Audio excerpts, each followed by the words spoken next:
Antes de que las aguas cubrieran la tierra, ya había ciudades donde no se pronunciaba el nombre de Dios.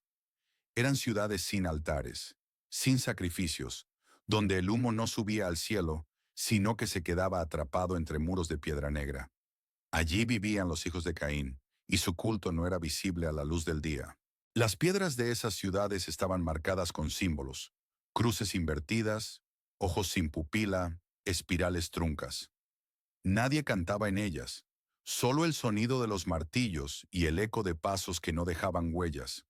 Los hijos de Caín no oraban, pero sabían forjar. Y cada herramienta que creaban no era para labrar la tierra, sino para dominarla. Un pergamino escondido en una jarra de barro, encontrado siglos después en una cueva, relataba que antes del diluvio había una torre más alta que las de los hijos de Set. Esa torre no apuntaba al cielo. Se hundía en la tierra y en su base se reunían los sacerdotes del linaje maldito. No tenían nombre propio, solo números. Cada familia de los hijos de Caín tenía un deber.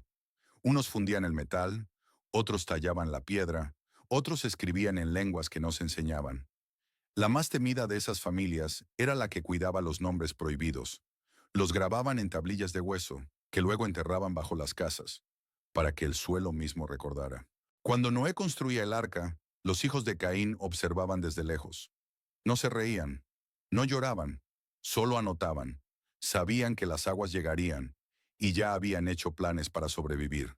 No necesitaban entrar en el arca. Sus cavernas estaban listas.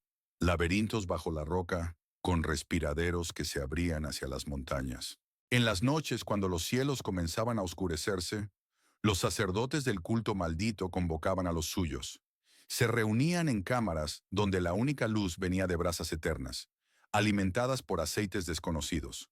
Allí recitaban oraciones al eco de Caín, no a su rostro, que había sido perdido, sino a su marca. La marca de Caín no era solo un signo sobre la piel, era un sonido, un temblor en el aire, un ritmo que hacía vibrar los huesos. Los que pertenecían al culto aprendían a invocar ese sonido con tambores, con golpes de piedra, con palabras que no se debían pronunciar fuera de los túneles. Antes de que la primera gota de lluvia cayera, el culto ya había sellado sus puertas. Nadie entraba, nadie salía. Las madres cubrían a los niños con telas negras, y las mujeres que daban a luz lo hacían en silencio, sin gritar, porque el sonido atraía a lo que habitaba en las sombras más profundas del laberinto. Cuando las aguas comenzaron a cubrir la tierra, los habitantes de la superficie corrían, gritaban, golpeaban las puertas del arca. Pero en los túneles de los hijos de Caín solo había silencio. Ellos esperaban, sabían que no serían tocados, porque su linaje no estaba bajo el juicio del Altísimo. Estaba fuera de todo pacto. Los textos antiguos relatan que durante 40 días y 40 noches, mientras el agua lo cubría todo, en las cavernas no se extinguió la llama, que los sacerdotes continuaron su culto, contando los días no con sol, sino con el pulso de la piedra, que resonaba como un corazón lento. Cuando el arca se posó sobre el monte Ararat y las aguas comenzaron a retirarse, los hijos de Caín abrieron sus puertas. No salieron al día, salieron de noche, porque el sol recordaba su culpa, y fue así como, sin que lo supieran los descendientes de Noé, una línea maldita había sobrevivido al juicio. En un códice oculto en los archivos del Vaticano, hay un margen que dice, no todos murieron, los que no oraban, los que no sacrificaban, respiraban bajo la roca. Esa frase fue tachada, pero quedó el rastro de la tinta.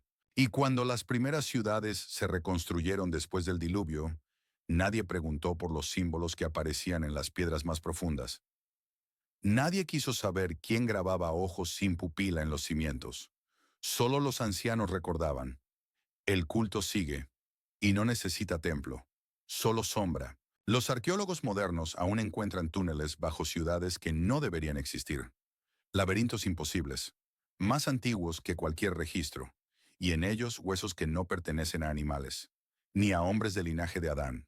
Porque el linaje de Caín no fue destruido por el agua, fue ocultado por el tiempo, y ahora cuando el mundo vuelve a olvidar sus orígenes, ellos preparan su regreso, no como conquistadores, como herederos, porque donde hubo silencio, La marca de Caín aún vibra.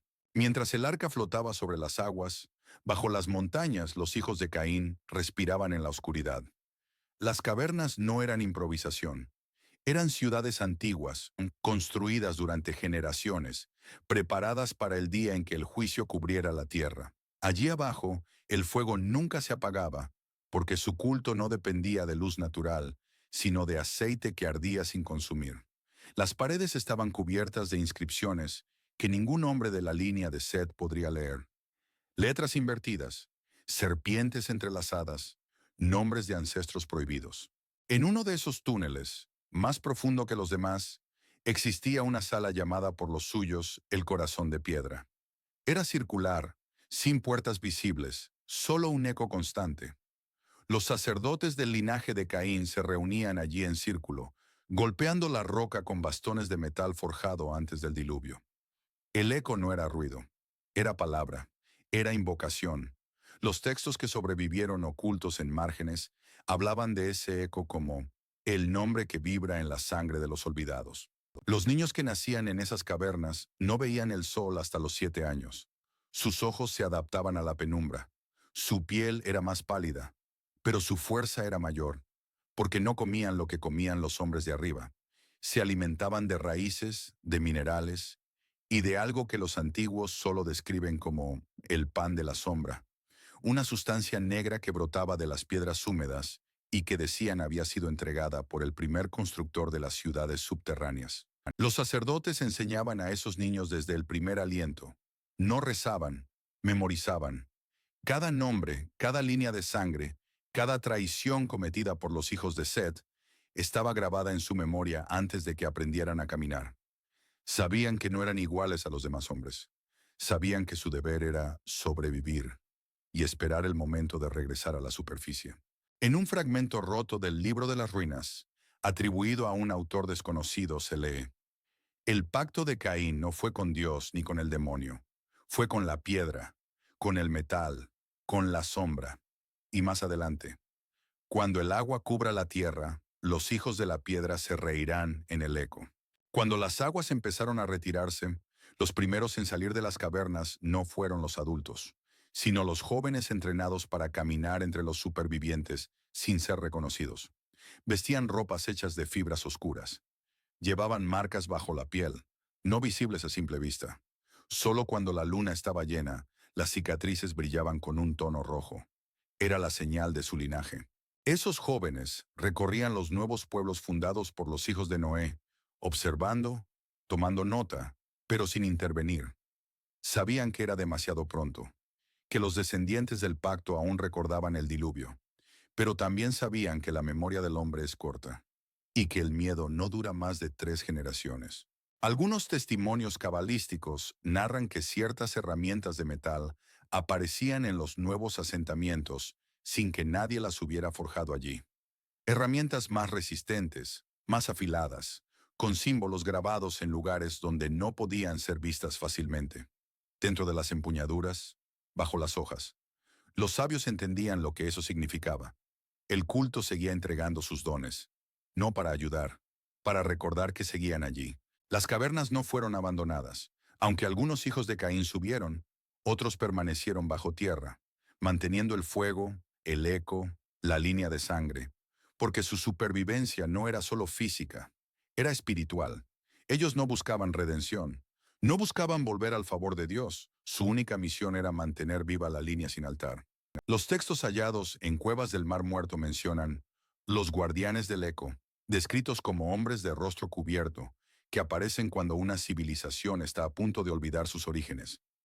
No hablan, solo observan, y cuando son descubiertos, desaparecen entre las sombras, dejando tras de sí un símbolo, una espiral truncada, la misma que se halló grabada en piedras de las primeras ciudades postdiluvianas. El eco de Caín nunca dejó de sonar. Cada golpe de martillo, cada chispa de metal, cada ciudad sin altar es un reflejo de su linaje. Y mientras el hombre siga construyendo torres más altas que sus templos, el culto maldito seguirá respirando. No necesita nombre, no necesita historia escrita, solo necesita silencio y piedra. Cuando el agua se retiró y los hijos de Noé comenzaron a levantar nuevas ciudades, creían que el mal había sido lavado por las aguas. Creían que la tierra estaba limpia. Pero las piedras de los cimientos decían otra cosa. Nadie entendía por qué, en los muros más antiguos, aparecían ojos sin pupila, espirales truncadas, símbolos que no pertenecían a los hijos de Set. Eran marcas dejadas por los primeros que salieron de las cavernas. Los hijos de Caín no construían templos, construían torres. Las ciudades después del diluvio se multiplicaban rápido, pero siempre había una más antigua, más silenciosa, más oculta. Los textos de los sabios hablaban de Erech, de Uruk, de ciudades fundadas en el silencio, donde el metal era más valioso que el pan, y el fuego ardía no para ofrecer sacrificios, sino para fundir armas. Nadie quería preguntar de dónde venían los primeros herreros, los primeros constructores de murallas. Nadie quería saber que no eran hijos de Noé. En los registros babilónicos se mencionan los constructores sin nombre, hombres de piel pálida que llegaban de la nada, ofrecían sus manos y desaparecían después de terminar su obra. No pedían pago, solo exigían que su marca quedara en la piedra. Y esa marca era siempre la misma, la espiral rota. El culto maldito no necesitaba templo, pero en cada ciudad dejaba un signo, una piedra más oscura, una cámara sellada. Y los que lo sabían entendían que en esas cámaras se reunían los herederos de Caín, repitiendo oraciones en lenguas muertas, golpeando el eco para mantener viva la memoria de su linaje. Algunos escribas de los primeros reinos anotaron que, durante eclipses, aparecían figuras en lo alto de las torres, cubiertas con capas negras, sin rostro. Se quedaban allí hasta que el sol regresaba, y luego desaparecían. Decían que eran los guardianes del eco, y que donde ellos se paraban, el cielo no enviaba lluvia durante semanas. La arqueología moderna aún no puede explicar por qué en ciudades separadas por miles de kilómetros, como en Egipto, Sumeria y el Valle del Indo, aparecen los mismos símbolos en las piedras más profundas. Los mismos signos que en los textos antiguos se atribuyen al culto de los hijos de Caín. En una tablilla encontrada en Mari, escrita en una lengua olvidada, se menciona un nombre prohibido, Irkan. Los sabios dicen que era el líder del culto maldito en los días después del diluvio. Irkan no tenía rostro conocido. Solo se decía que su piel no reflejaba luz y que su voz no salía por la boca, sino que se sentía en los huesos de quienes lo escuchaban. Las ciudades postdiluvianas comenzaron a alzarse con una arquitectura distinta.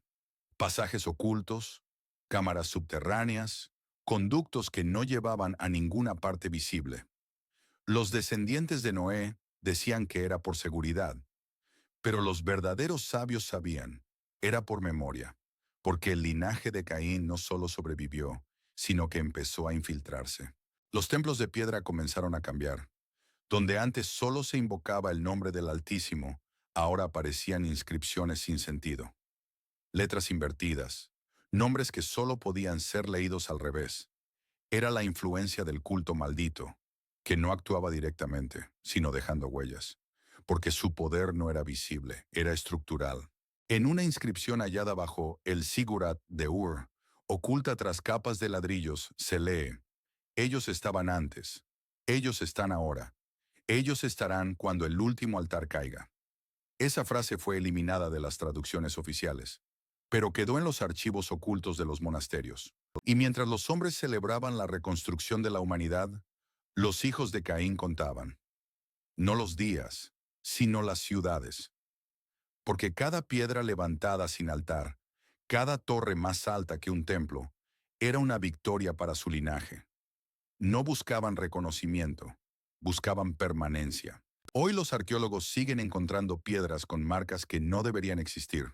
Y cada vez que una de esas piedras es expuesta a la luz, el eco del culto maldito vuelve a vibrar. No en las paredes, en los huesos de los que saben mirar.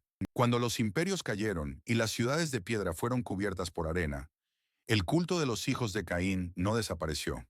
Se adaptó, cambió de rostro. Ya no era necesario construir torres visibles. Ahora su templo era el nombre que no debía ser pronunciado. Los descendientes de esa línea maldita se dispersaron por todas las naciones, ocultando su linaje bajo apellidos comunes, profesiones aceptables, pero llevando siempre una marca bajo la piel. En los textos ocultos de la Cábala se habla de los Bnei Zel, los hijos de la sombra, no como demonios, como hombres que llevan dentro un eco que no es de este mundo. Se dice que no oran, que no bendicen, pero que saben cosas que otros han olvidado. El sonido de la piedra viva, el fuego sin llama, el pulso de la tierra antes del diluvio. Durante la Edad Media, cuando las inquisiciones se multiplicaban, hubo juicios secretos no contra brujas, sino contra familias enteras acusadas de guardar el eco. Los documentos hablan de hombres que al morir no dejaban sombra, de mujeres cuyos cuerpos no se corrompían después de días sin sepultura. Se sospechaba de ellos, pero no se los acusaba públicamente. El miedo era demasiado profundo. En las bóvedas del Vaticano hay una sección prohibida llamada simplemente Códice Caín. Contiene nombres, linajes, símbolos. No se consulta, solo se guarda, porque la Iglesia comprendió que había cosas que no podían ser eliminadas, solo observadas desde lejos. Los Neitzel se reunían en cuevas, en cámaras secretas bajo iglesias, en las catacumbas más antiguas, no como adoradores del mal, como guardianes de un fuego anterior a toda religión. Ellos no ofrecían sacrificios, ofrecían memoria, porque para ellos, olvidar era el verdadero pecado. Algunos rumores hablan de logias secretas en ciudades modernas. Londres, París, Estambul, edificios sin ventanas, con columnas negras. Dentro, hombres y mujeres que se saludan con un solo gesto, tres dedos cruzados sobre el corazón. No dicen su nombre, solo recitan fechas que no aparecen en ningún calendario. En excavaciones recientes, arqueólogos encontraron bajo Jerusalén una cámara sellada. En ella, huesos humanos, rodeando un altar sin inscripciones, salvo una espiral truncada. Las pruebas de carbono datan esos restos en más de 5.000 años, antes del diluvio, según algunos cálculos, pero oficialmente esos datos fueron ocultados. Los descendientes del culto no buscan poder político ni riqueza material. Su único objetivo es mantener encendida la línea. Se infiltran en órdenes discretas, en academias ocultas, en tradiciones que el mundo moderno considera extintas. Y en cada generación eligen a uno que guarda el eco de forma consciente. En ciertos rituales ocultos se enseña que el último hijo de Caín nacerá sin padre ni madre reconocibles. Aparecerá en un lugar olvidado. Su primera palabra será una fecha. Y cuando eso ocurra, los descendientes dispersos acudirán, no para conquistar, para reunirse, porque el eco no se apaga hasta que todos los que lo llevan estén de pie en un solo lugar. La pregunta que nadie se atreve a formular es, ¿y si ya ocurrió? ¿Y si el eco ya fue pronunciado por el último? Porque las señales son claras. Ciudades sin altares, leyes sin alma, construcción sin propósito divino. Todo ello, según los textos ocultos, son signos de que el linaje maldito está completo. Cada vez que alguien talla piedra sin necesidad de templo, cada vez que un hombre se convierte en creador de mundos, sin recordar a quién debe dar cuentas, el eco de Caín vibra un poco más fuerte. Y quienes saben escuchar, tiemblan, no por miedo, por reconocimiento. Porque el culto no desapareció, solo cambió de forma. Y sigue aquí. Hoy, en el año 1947, durante una restauración secreta en los archivos del Vaticano, un grupo de monjes encontró un códice que no figuraba en ningún inventario. No tenía título, solo una espiral truncada en la tapa de cuero. Dentro, relatos escritos en hebreo, arcaico, arameo y griego, todos hablando de lo mismo. El linaje de Caín no había desaparecido. Había dejado un testigo. Ese testigo no era un sacerdote, ni un profeta. Era un hombre sin rostro registrado, conocido solo por el nombre clave El Último. Según el códice, nació en el siglo XIX, en una aldea perdida, y desapareció de los registros antes de cumplir los 20 años. Pero los rumores decían que había sido visto en 3 continentes, siempre igual de joven, siempre en los márgenes de las grandes guerras, las grandes caídas. Los informes incluidos en el códice hablaban de figuras observadas durante el hundimiento de imperios, revoluciones, colapsos financieros. Siempre un hombre de negro, siempre con la marca invisible bajo la piel. No intervenía, solo observaba. Y cuando desaparecía, el eco en las piedras volvía a resonar.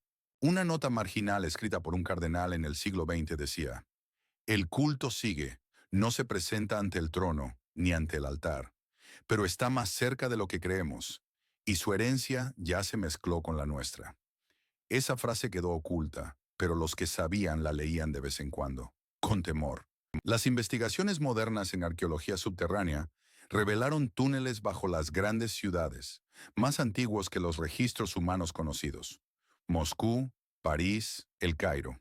En todos, símbolos coincidentes: ojos sin pupila, espirales truncadas, grabados imposibles de fechar.